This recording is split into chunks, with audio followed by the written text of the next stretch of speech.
Something that the Bible is very clear about, but that a lot of people are uncomfortable with is tithing. Leviticus 27:30 says, "A tenth of the produce of the land, whether grain or fruit, is the Lord's and is holy." So I think the reason why a lot of people are uncomfortable, myself included, I used to get super uncomfortable and kind of question why I need to give 10% to the church. Ultimately, it's to build God's kingdom. It specifically states that in the Bible that 10% should go to God. It's something that I have to get better with and I'm trying to get better at. Um, and it's something, that is uncomfortable because, when times are tight or maybe you're doing well, it can seem like a lot of money to give back to the church. But ultimately, we have to remember that if it wasn't for God, we would have nothing. It's all His at the end of the day, just like it says in Leviticus.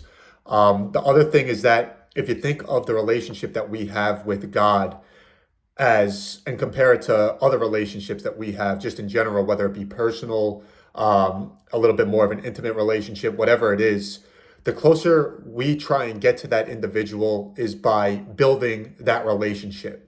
When times get tough, it's easy to pull away, just like how when times get tough, and if you're not fully bought into the church, it can be easier to pull away and question the reason why something's happening to you, why something is against you in whatever case, just like in any relationship. But in order to build that relationship, let's say when times get tough, or even when times are going good, it can become easy to become complacent with where you're at. So maybe you don't feel like you need to give 10%, or maybe you don't feel like you need to work on the relationship because you're good where you're at.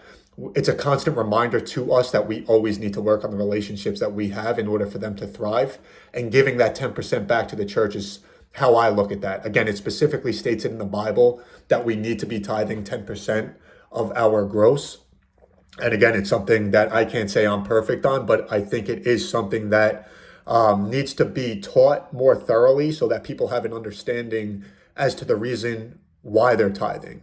Again, something that I think about is that it's not mine. It's not my money at the end of the day. God's put me in a position to make money. God's put me in a position to provide, but I also need to provide back to His kingdom to build His kingdom. So hope you guys find value in this message. If you have questions or thoughts, let me know. Thanks.